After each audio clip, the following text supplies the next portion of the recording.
James Holloway had known Earl Washington for 20 years.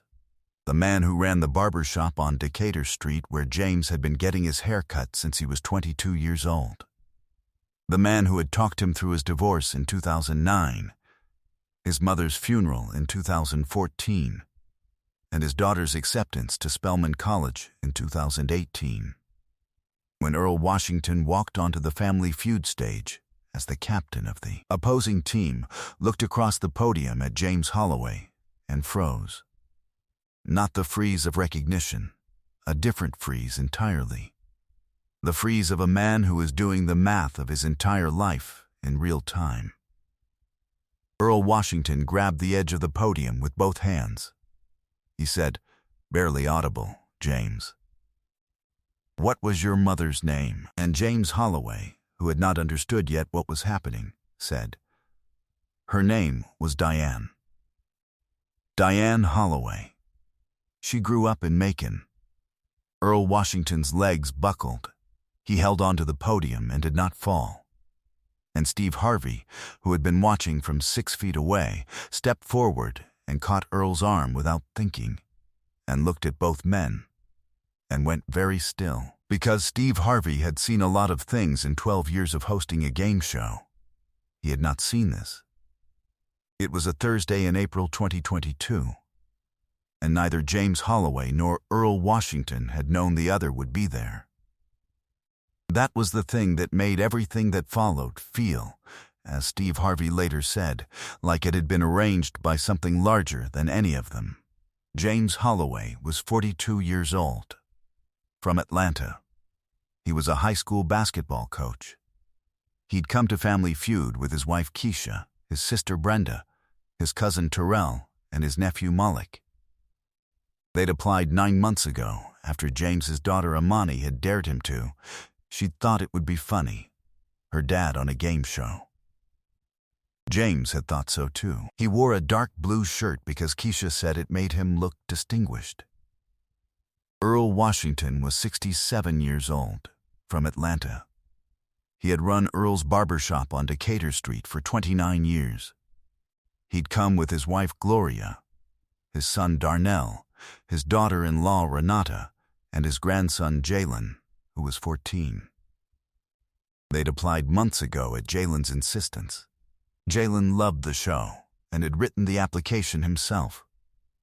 Earl had said yes because Jalen asked, and because Earl had always had trouble saying no to the people he loved.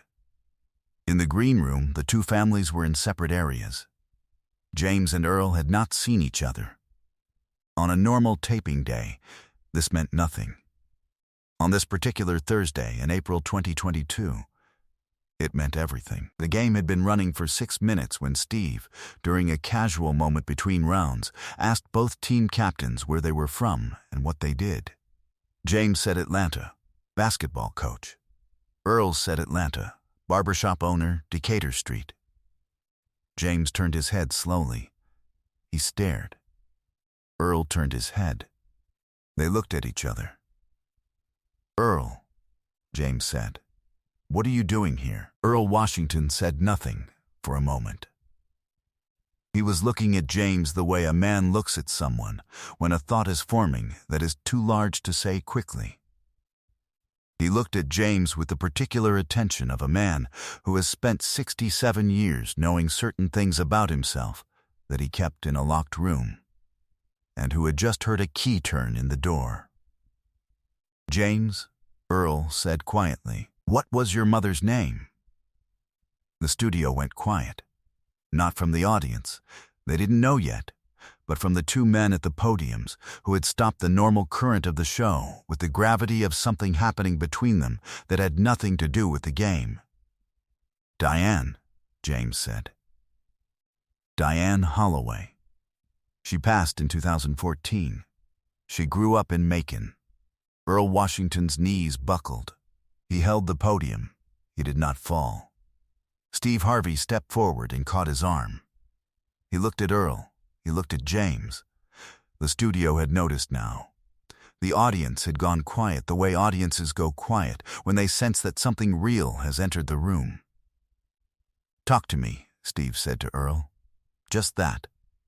Talk to me." Earl Washington pressed his handkerchief to his face with one hand. The other hand was still on the podium. "In 1978, he said slowly, I was 23 years old. I was in Macon, Georgia for 3 months working a construction job. I met a woman named Diane Holloway. We were together for those 3 months. When the job ended, I left. She told me there was nothing to stay for. I believed her. I went back to Atlanta. I started the shop." He paused. "I thought about her sometimes. For years, I didn't know she had." He stopped. The studio fell completely silent. 300 people. Not a sound. James Holloway was looking at Earl Washington. His face had gone through 4 or 5 expressions in about 8 seconds and had arrived at something that was not quite any single emotion. The face of a man standing at the edge of something so large that he cannot yet see all of it. He had grown up without a father. Diane Holloway had raised him alone, and she had raised him well, and she had never spoken, not once, not in 42 years, about who his father was. James had asked at 14. She'd said his father was gone and that it was better left where it was. He'd asked again at 22. She'd said the same. By 30, he had stopped asking. He'd made peace with the absence the way a man makes peace with weather, not accepting it, exactly, but learning to live in it. And then his mother died in 2014, and the question died with her. He had thought. He had thought it was gone forever. He had gone to Earl's barber shop on Decatur Street for the first time 3 months after his mother's funeral. It had been a coincidence. A friend had recommended it, said Earl was the best in the neighborhood. James had sat in the chair and Earl had cut his hair, and they'd talked, the way you talk in barber shops, about everything and nothing. Earl had asked him where he was from, who was his family. James had said Atlanta, grew up mostly here. Mother was from Macon originally. Earl had nodded, just nodded. 20 years. Hundreds of haircuts. Scores of conversations. Diane Holloway's name had never come up in the specific way that would have meant anything. But nobody in that studio knew that the real story had started 44 years ago in Macon, Georgia. But I was going to find out today, James would say later. Whether any of us wanted to or not. Steve Harvey had not moved from between the 2 podiums. He had one hand on Earl's arm, and he was looking at James. The audience was absolutely still. The opposing team's captain, a woman named Lorraine, had stepped back without being asked, giving the moment all the room it needed. "Son," Steve said to James.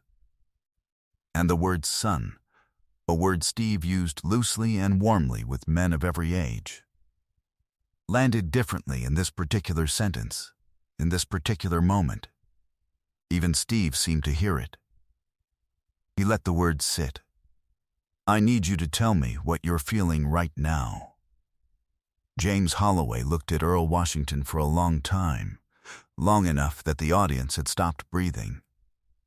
"I used to pray for this," James said finally. Not loudly. "When I was a kid, I used to pray that somehow I'd know, that I wouldn't spend my whole life not knowing." He paused. "I stopped praying for it when my mama died, because I figured the answer went with her." He looked at Earl. "I've been sitting in your chair for 20 years, he said. "You gave the eulogy speech at my divorce. You were the first person I called when Amani got into Spelman. You've been..." His voice broke for the first time. He pressed both hands against his face and held them there for a moment. "You've been my barber for 20 years. Earl Washington walked around his podium. He walked to James Holloway. He stood in front of him. A 67-year-old man in front of a 42-year-old man who had his same eyes, the same exact eyes. The audience could see it now that they were standing next to each other, and who had been sitting in his chair every 3 weeks for 20 years without either of them knowing why it felt so natural. Earl put both arms around James Holloway. The studio fell apart. Steve Harvey walked to the edge of the stage. He stood with his back to the audience. His shoulders were moving. He stayed there for a moment and then turned around, and his face was wet, and he did not try to pretend otherwise. "Stop everything," he said. "This show is done for today." He wasn't performing. He was stating a fact. The game was gone. Whatever the game had been was irrelevant. "I want to talk to everyone watching at home," Steve said, and his voice was not steady. "I want you to know that I have been on this stage for 12 years. I have seen extraordinary things. I have seen joy I could not explain, and pain I could not fix. But I have never in 12 years seen a man find his father on a game show." He stopped, collected himself. "I'm going to say that again. I have never seen a man find his father on a game show." He paused. "Let me tell you something. I know what it is to grow up without somebody. I know what it is to carry a question about who you are and where you come from. And I know what it is when somebody fills that in. It changes the shape of everything. It changes who you were. Because suddenly, the past makes sense in a way it never did." He pulled out his phone. He called his legal team and asked them to facilitate a DNA test, expedited within 48 hours at his expense. Both men agreed immediately. He then called his business manager and announced, live on the air, that both families would be receiving the full prize package, and that he was personally funding a private family dinner, both complete families, that evening in Atlanta, at a restaurant of Earl's choosing. Earl chose a soul food restaurant on Auburn Avenue. They ate for 4 hours. The DNA results came back 48 hours later. 99,004% match. Father and son. When the episode aired 9 weeks after the taping, edited with both families' full consent, the clip of Earl walking around the podium and embracing James was viewed over 240 million times in the first 10 days. The hashtag 20 years and didn't know trended globally for 6 consecutive days. It was called by multiple outlets the most unexpected moment in game show history. 3 months after that Thursday in April, James Holloway walked into Earl's barber shop on Decatur Street and sat in the chair and said, "Same as usual." Earl picked up the clippers and started cutting. Nobody said anything for a while. Then Earl said, "Imani coming home for the summer?" James said she was. Earl said, "Tell her her grandfather wants to take her to lunch." James said he would. Earl said, "Good." And neither of them said anything else for a while, because there was nothing that needed to be said that hadn't already been said, or that couldn't wait until the next haircut. A year after the taping, the Diane Holloway Foundation was established, named for the woman who had carried the secret and raised the man, dedicated to supporting single mothers and the children they raise alone. Its motto, which James chose personally, she did enough. She always did enough. In its first year, the foundation provided emergency financial support to over 600 single-parent families across Georgia. Today, Earl Washington is at every one of James Holloway's basketball games. He sits in the second row. He wears the school colors. After games, he claps James on the shoulder the way fathers do, the way James always noticed other men's fathers doing, the way he had long since stopped expecting. Steve Harvey, in a later interview, said, "I've hosted 1,000 shows. I've seen 1,000 moments. But that one, a man finding his father in the guy who'd been cutting his hair for 20 years, I think about it every week. Because it tells you something. It tells you that the people you're supposed to find, you find. Not always in time, not always the way you imagined, but the connection is there, waiting, even when nobody knows to look for it. Some fathers are strangers, Some strangers are fathers. And sometimes, in the specific, ordinary, unremarkable space of a barbershop chair, what was lost is sitting right in front of you. For 20 years. If this story about two men and the 20 years they didn't know what they were to each other moved you, make sure to subscribe and hit that thumbs up button. Share this with someone who believes it is never too late to find the family you were always meant to have. Have you ever discovered that someone in your life was connected to you in a way you never expected? Share it in the comments. And ring that notification bell. Because as James and Earl proved, the people you're supposed to find are sometimes the ones already sitting in front of you.